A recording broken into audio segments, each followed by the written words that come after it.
ایسا شخص نہیں رہا جس کو تو نکال کے جنت میں ڈال دے. میری ان سفارشوں کی وجہ سے لگتا ہے سارے جہنمی آزاد ہو گئے. اللہ اکبر. یہ وہ 99 حصے ہیں جو اللہ تعالیٰ نے اس دن کے لیے اپنے پاس رکھے ہیں. اللہ تعالیٰ اس وقت اعلان فرمائیں گے اولیاء سفارش کر چکے, حفاظ سفارش کر چکے, صدیق سفارش کر چکے, نبی سفارش کر چکے, جلیل القدر رسول سفارش کر چکے, حتیٰ کہ حضرت محمد الرسول اللہ صلی اللہ علیہ وآلہ وسلم سفارش کر چکے. لیکن ابھی وہ باقی ہے جو ارحم الراحمین ہے, ابھی وہ باقی ہے جو رب ہے, ابھی وہ باقی ہے جو رحمان ہے. اور اللہ تعالیٰ فرشتوں کو حکم دے گا جاؤ جہنم میں سے ہر اس شخص کو نکال لاؤ جس کے دل میں رائی برابر بھی ایمان ہو, یا جس دل نے کبھی زندگی میں نیکی کا خیال بھی کیا ہو. شرط اس کے لیے بھی یہی ہوگی, وہ مشرک نہیں ہوگا. یہ بات یاد رکھیے, مشرک کو اللہ تعالیٰ جہنم سے آزاد نہیں کرے گا. اور ہاں یہ بہرحال کم ترین لوگ ہوں گے, بدترین لوگ ہوں گے, لیکن اللہ کی رحمت سے ان کو بھی آزاد کر دیا جائے گا. اور یہ پہلی نہر ہے جس کا ذکر آتا ہے, اور نہروں کے جو اذکار ہیں وہ آپ کے سامنے ذکر ہیں, وہ آپ کے سامنے رکھیں گے. نہر حیات, اللہ تعالیٰ ان جلے کوئلے کی مانند سڑے ہوئے لوگوں کو اس نہر حیات میں گوتا دے گا, اور ان کے جسم اور گوشت اس طرح کھلکھلا اٹھیں گے, اس طرح ان کے اوپر آ جائے گی گوشت, اور اس طرح پوشت اور اس طرح جلد آئے گی جس طرح آپ پومپلوں کو کھلتے ہوئے دیکھتے ہیں, جس طرح آپ انگوروں کے بروں کے اوپر خوشوں کو دیکھتے ہیں کہ کیسے ان کے اوپر انگور آتے ہیں. نہر حیات میں سے نکال کر اللہ رب العزت ان کو جنت میں ڈالیں گے. اور پھر ان کے بعد بھی ایک شخص ایسا ہوگا جو جہنم میں رہ گیا ہوگا. سوچیں وہ کیسا ظالم ہوگا کہ اللہ تعالیٰ نے تو اس دفعہ ہر رائی برابر کو بھی نکال لیا تھا, نیکی کے خیال والے کو بھی نکال لیا تھا, تو یہ کون تھا؟ آخر اس کے بھی نکلنے کی باری آ جائے گی. وہ آخری جہنمی جب جہنم سے نکل آئے گا, اور اس کے بعد جہنم میں کوئی باقی رہنے والا جو جنت میں جانے کے لیے نہیں ہوگا. اللہ تعالیٰ ہمیں جہنم کی ہلکے سے ہلکے عذاب سے بھی بچائے اور بغیر حساب کتاب جنت میں داخل کرے. یہ جو رحمت کی جب احادیث بیان کی جاتی ہیں تو لوگ مطمئن ہو کے کہتے ہیں ٹھیک ہے یار بالآخر تو چلے ہی جانا ہے. بالآخر رسول اللہ صلی اللہ علیہ وسلم کی صحیح حدیث ہے, جو اس دنیا میں سب سے زیادہ تکلیف, آزمائش اور مشکل کاٹ کے آیا ہوگا, اس دنیا میں سب سے زیادہ جس کے اوپر تکلیفیں آئی ہوں گی, 1 سیکنڈ کے 1000ویں حصے میں جنت سے ایسے گزارا وہ دنیا کی ہر تکلیف کو بھول جائے گا. اتنی عظیم نعمت ہے. لیکن جو دنیا میں سب سے زیادہ خوشحال رہا, اگر جہنم میں 1 سیکنڈ کے لیے بھی رہا تو کہے گا اللہ تو نے مجھے دنیا میں کبھی آرام دیا ہی نہیں, دنیا کے سارے آرام بھول جائے گا. تو یہ جب جہنمی نکلے گا, اور عبداللہ ابن مسعود اور دیگر حدیث کی کتابوں میں یہ حدیث طویل ہے اور آپ میں سے اکثر نے سنی ہوگی, اس کو تیزی سے بیان کرتے ہیں. وہ سامنے ایک درخت دیکھے گا, اللہ اس درخت کے سائے میں لے جا, ایک عرصے بعد جہنم سے نکال دیا, جل سڑ گیا, اب کچھ سایہ تو نصیب فرما دے, کوئی ٹھنڈا پانی. اللہ کہے گا اس کے علاوہ مجھ سے کچھ مانگے گا؟ نہیں, بس یہ درخت چشمہ کافی ہے. درخت کے نیچے آ گئی, کچھ عرصہ گزرے گا, اللہ وہ سامنے ایک بڑا درخت ہے. یہ بار بار حدیث کے الفاظ ہے, بار بار بار بار اللہ سے وعدہ کرے گا توڑ دے گا, اللہ سے وعدہ کرے گا توڑ دے گا, اور اللہ ہر دفعہ اس سے پھر وعدہ لے گا, مزید تو نہیں مانگے. یہاں کے جنت کے دروازے کے درخت کے اوپر پہنچ جائے گا اور کہے گا اللہ تعالیٰ وہ ایک سامنے سارے جنتی بیٹھے, وہ دیکھ وہ سارے نعمتوں سے محظوظ ہو رہے ہیں, میں نے تو اب جہنم بھی کاٹ لی, اور اب اگر جنت میں ڈال دے گا تو تیری بارگاہ میں کوئی کمی تو نہیں آ جائے گی. یہاں پہ اچانک اللہ تعالیٰ اس کو کہیں گے کہ جا, تو کیا سمجھتا تیری جنت کتنی ہے؟ زمین و آسمان کے مابین جتنی خلا ہے اس سے 10 گنا بڑی تیری جنت ہے. اور دوسری حدیث کے الفاظ ہیں اس زمین سے 10 گنا بڑی تیری جنت. وہ ہوگا تو ظاہر ہے جہنم کا ایک عرصہ سزا, اور اس نے غور و فکر کیا ہوگا کہیں درخت نہیں مل رہا, اور اچانک 10 گنا بڑی جنت. کہے گا اللہ تو رب ہو کہ مجھ غریب کے ساتھ, مجھ گناہ گار کے ساتھ مذاق کرتا ہے, ٹھٹھا کرتا ہے. تو اللہ رب العزت ہنسنا شروع کر دیں گے. اور رسول اللہ صلی اللہ علیہ وسلم نے جب یہ حدیث سنائی آپ بھی ہنسنا شروع ہو گئے, اور صحابہ عبداللہ ابن مسعود وغیرہ جب یہ حدیث سناتے وہ بھی ہنستے اور کہتے پوچھو میں کیوں ہنس رہا, کہ میں نے رسول اللہ کو ہنستے ہوئے دیکھا, اور رسول اللہ سے ہم نے پوچھا تو انہوں نے کہا اللہ رب العزت ہنسیں گے اور اس سے راضی ہو جائیں گے اور اس کو جنت میں داخل کر دیں گے. اور جنت میں داخل ہو جانے کے بعد ایک بات یاد رکھیے گا، جیسے جہنمیوں کا آپ کے سامنے تذکرہ رکھا، ہر جنتی کا قد آدم ہوگا، اور حضرت آدم کا قد 60 ہاتھ تھا، 90 فٹ۔ منکرین حدیث کو پھر اعتراض ہوتا ہے اور عقل کے اوپر پردہ ہے۔ حضرت آدم کی عمر قرآن پاک میں کتنی ہے؟ حضرت نوح کی عمر قرآن پاک میں کتنی آئی ہے؟ 1000 برس۔ جس حدیث کا انکار کریں گے اس جیسی ملتی جلتی ملے گی، ہے جی 300 سال کا جی یہ حدیث میں ذکر ہے، 300 سال کا تو قرآن میں بھی سابقہ کا ذکر ہے، 1000 سال کا جی ذکر آتا ہے، 1000 سال کا تو قرآن میں بھی ذکر آتا ہے نوح کی عمر کا۔ تو اسی طرح اگر 1000 سال کے ساتھ 60 سال کا تناسب آج نکال لیں، جو کمی ہوئی ہے تنزلی ہوئی ہے، تو 90 فٹ کا 6 فٹ کا تناسب نکال کے دیکھ لیں، دونوں میں کیا آپ کو مغالطہ لگتا ہے؟ اگر جہنمیوں کا قد اتنا بڑا ہو جائے گا تو اللہ تعالیٰ جنتیوں کے قد کو بھی صحیح حدیث میں 90 فٹ کا کرے گا، اور جنتیوں کی ہر جنتی مرد عورت کی عمر 30 سے 33 برس کے درمیان ہوگی، اور جنت کے اندر اس 30 سے 33 برس کی عمر میں داڑھی مونچھ جنتیوں کی نہیں آئے گی، اور اس 30-33 برس کی عمر میں موت کو پہلے ذبح کر دیا گیا، اور ان کو بتا دیا جائے گا تمہارے اوپر بڑھاپا نہیں، ہمیشہ کے لیے جوانی ہے۔ اب جو قرآن پاک میں جنت کے مناظر ہیں، جنت کی حوروں کا تذکرہ ہے، جنت کے باغات کا تذکرہ ہے، جنت کے چشموں کا تذکرہ ہے، اس کے بارے میں علماء کے اوپر ملحد لوگ اعتراض کرتے ہیں، حالانکہ یہ قرآن کی آیت ہے۔ ہمارا طارق جمیل صاحب سے اختلاف ہے ضعیف حدیثوں کے بیان کرنے میں، لیکن یہ اختلاف نہیں ہے کہ حور عین ہے ہی نہیں ہے۔ حور عین تو قرآن پاک میں موجود ہے، اور حوروں کا ذکر تو قرآن پاک میں موجود ہے، تو انکار حدیث کرنے والے کرتے کرتے اصل میں قرآن کا بھی انکار کر دیتے ہیں۔ اور خواتین اس حوالے سے بڑے عجیب و غریب سوالات کرتی ہیں، اور ان کے بڑے کمنٹس ہوتے ہیں۔ اللہ تعالیٰ نے حوروں کو اس قدر زیادہ قرآن پاک کو اللہ نے کیا ہے، اللہ نے کیا ہے، آگے آ کے آپ کے سامنے رکھتے ہیں، بیان کیا تو عورتوں کے لیے کیا ہے یاد رکھیے۔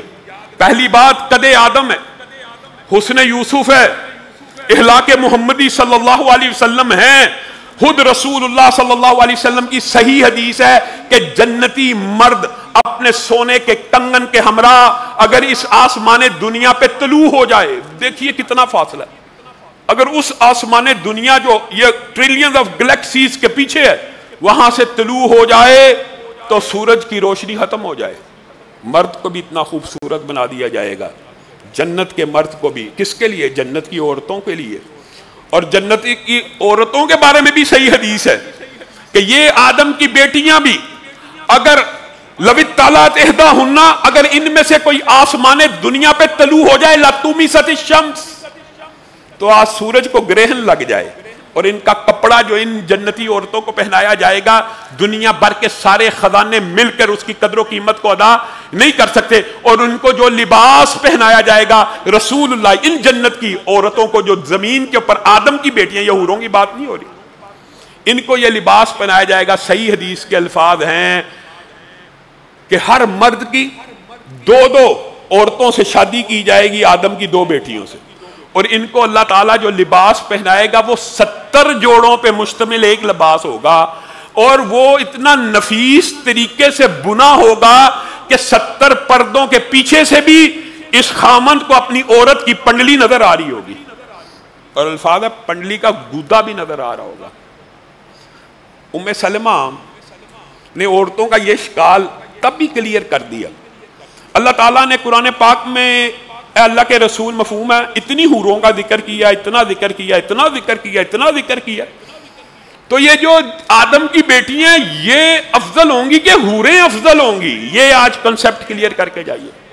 ام سلمہ نے یہ سوال رسول اللہ کی زندگی میں رسول اللہ سے پوچھ لیا تھا، تو رسول اللہ صلی اللہ علیہ وسلم نے کہا بلکہ آدم کی بیٹیاں تو ان سے بہت افضل ہوں گی، اور ان سے بہت اعلیٰ ہوں گی، ان کی ملکہ ہوں گی، ان کی شہزادیاں ہوں گی۔ تو ام سلمہ حیران رہ گئی کہ قرآن پاک میں تو حوروں کا ذکر ہے، تو آدم کی بیٹیاں اتنی اعلیٰ اور افضل ہوں گی، وہ کیا وجہ ہے؟ اے اللہ کے رسول یہ کس وجہ سے؟ تو رسول اللہ نے ایک جواب دیا، میری بہنیں بیٹیاں نوٹ کریں۔ رسول اللہ صلی اللہ علیہ وسلم نے کہا اس لیے کہ انہوں نے عبادتوں میں اپنے جسموں کو کھپایا ہوا ہے، اس لیے کہ انہوں نے شوہروں کی خدمت میں اپنے جسموں کو لگایا ہوا ہے۔ وہ جنت کی حوروں نے عبادتوں میں دنیا کی تکلیفوں کو نہیں سہا، اس لیے یہ عورتیں وہاں بھی ملکہ ہوں گی، اور وہاں بھی ان کے لیے یہ اعزاز اور پروٹوکول ہوگا۔ جنت کے اندر ایک بازار ہوگا، مرد اس سے آئیں گے خوبصورتی ڈبل، گھر واپس آئیں گے عورتوں کی بھی خوبصورتی ڈبل۔ فیہن خیرات حسان، جنت میں پکیزہ عورتیں ہوں گی۔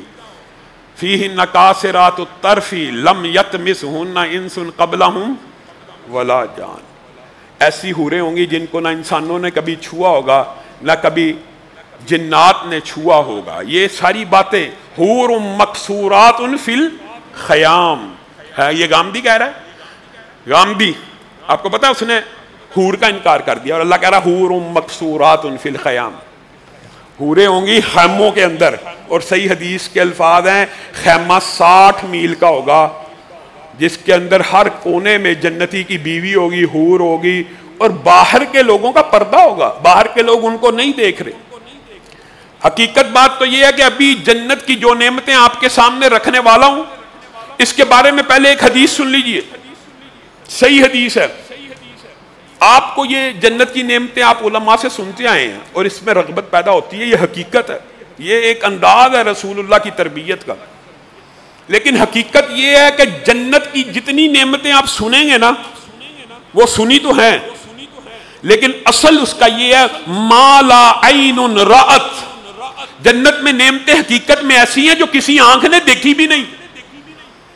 رسول اللہ جنت میں گئے ہیں نا، وہ تو دیکھی، فرشتے جنت میں ہی ہیں نا، دیکھی ہوئی ہیں نا، لیکن اصل نعمتیں ایسی ہیں جو اللہ نے پوشیدہ رکھی ہیں۔ فلا تعلم نفس ما اخفی لهم من قرۃ اعین، لوگوں کو کیا پتا اللہ تعالیٰ نے ان کی نظر کو ٹھنڈا کرنے کے لیے، مومن مردوں اور مومن عورتوں کی نظروں کو ٹھنڈا کرنے کے لیے کیسی کیسی نعمتیں رکھی ہیں۔ ما لا عین رأت، جو کسی آنکھ نے دیکھی نہیں، ولا اذن سمعت۔ اب یہ دیکھیے، یہ اس سے اگلا سیگا، دیکھنا تو مشاہدہ کہ جا کے بندہ دیکھے، نہیں دیکھا، چند لوگوں نے دیکھی، فرشتوں نے دیکھی، لیکن سن تو میں اور آپ سارے رہے ہیں۔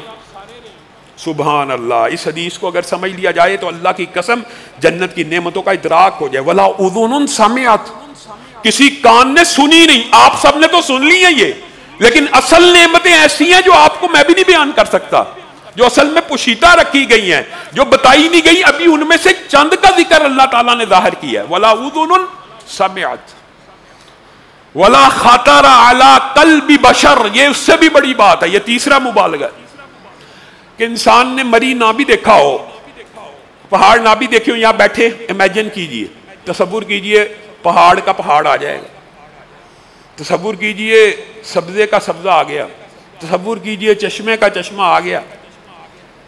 ولا خطر علی قلب بشر، کہ دنیا میں کسی کے وہم و گمان میں بھی نہیں وہ نعمتیں جو اللہ نے حقیقت میں تیار کی ہوئی ہیں، جو اللہ نے دینی ہے۔ اور پھر رسول اللہ یہ بیان کرنے کے بعد صحابہ کو ان نعمتوں میں سے بعض کی اطلاع بھی دے دیتے تھے۔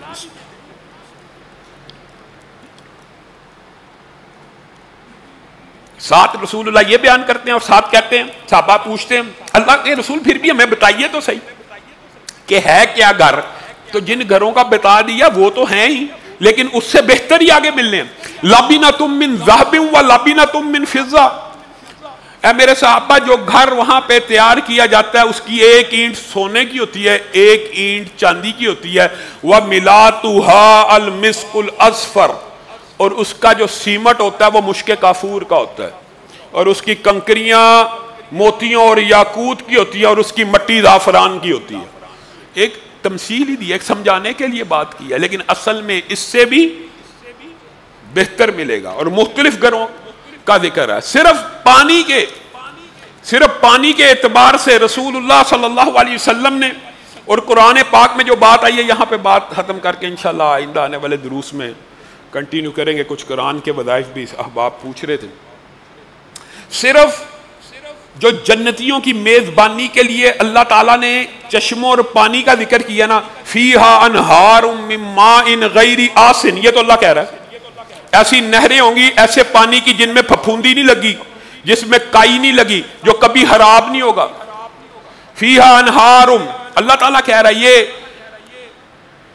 یہ حدیث کے الفاظ نہیں ہیں، یہ قرآن کی آیتیں ہیں کہ انہار ہوں گی اصل مصفہ کی، شفاف شہد کی، وانہار ہوں گی من لبن لم یتغیر طعمہ، ایسا دودھ جو پھوٹتا ہی کبھی نہیں، جس کے اندر باسی پن آ ہی نہیں سکتا، وانہار من خمر لذۃ للشاربین، اور ایسی شراب کی نہریں جو ذائقے دار ہوں گی، اور ان الابرار یشربون من کأس کان مزاجھا کافورا، کافور کے چشمے ہوں گے، عینا فیہا تسمی سلسبیلا، سلسبیل کی نہریں ہوں گی، زنجبیلہ کا ذکر ہے، یسقون من رحیق مختوم ختامہ مسک وفی ذالک فلیتنافس المتنافسون، مہر بند شراب کی بوتلیں ہوں گی، وکأسا دہاقا، اور ابلتے ہوئے اچھلتے ہوئے شراب کے جام ہوں گے، لیکن لا یسمعون فیہا لغوا، وہاں پہ یہ نشے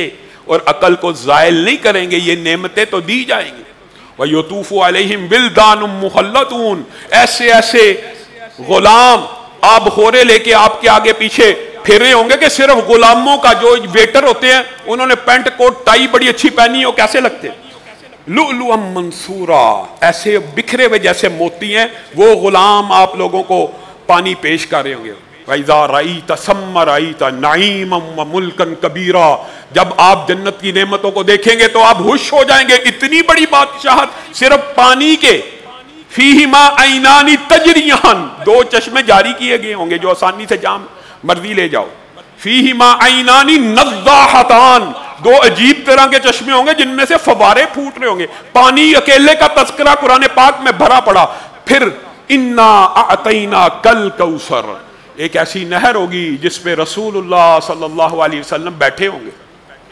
اور صحیح حدیث میں آتا ہے نبی کریم نے پہلے کہا ہر نبی کا ایک حوض ہوگا، اور مجھے امید ہے سب سے زیادہ رش میرے حوض پہ ہوگا، اور یہ بات رسول اللہ صلی اللہ علیہ وسلم نے صحابہ کو مطمئن کرنے کے لیے بھی کی تھی کہ پوری جنت میں انشاءاللہ میں محمد صلی اللہ علیہ وسلم کی امت 2/3 ہوگی، 120 صفحے جنتیوں کی ہوں گی تو اس میں سے 80 صفحے امت محمدیہ صلی اللہ علیہ وسلم کی ہوں گی، اس حوض کوثر کے اوپر رسول اللہ صلی اللہ علیہ وسلم بیٹھے ہوں گے، اور اس حوض کوثر کا پانی شہد سے زیادہ میٹھا ہوگا، دودھ سے زیادہ سفید ہوگا، برف سے زیادہ ٹھنڈا ہوگا، اور پانی سے زیادہ شفاف ہوگا، اور صحیح حدیث کے الفاظ ہیں اس کے ارد گرد اتنے آب خورے ہوں گے جتنے آسمان پہ ستارے ہیں، سبحان اللہ، ارب ہا ارب آب خورے پڑے ہوں گے، اور یہ پانی یاقوت اور موتیوں کے اوپر چل رہا ہوگا، اور رسول اللہ صلی اللہ علیہ وسلم یہاں پانی کے لپ بھر بھر کے اپنی امتیوں کو پلائیں گے،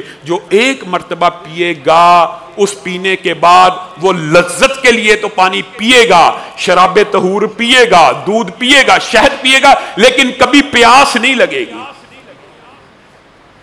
فرشتے پانی پیش کر رہے ہیں، غلمان پانی پیش کر رہے ہیں، حوریں پانی پیش کر رہی ہیں، رسول اللہ صلی اللہ علیہ وسلم پانی پیش کر رہے ہیں، لیکن یہاں پہ ایک ڈرنے کی بات بھی ہے، انہی احادیث کے ساتھ اس وقت بھی امت کے کچھ افراد کو رسول اللہ کے سامنے سے گزارا جائے گا جو حوض کوثر کی طرف آنے کی کوشش کریں گے، اور رسول اللہ انہیں اپنے امتی سمجھیں گے، اور ان کو فرشتے رسول اللہ کہیں گے ان کو میرے حوض پہ لے آؤ، ان کو بھی پینے دو، ان کو بھی پینے دو۔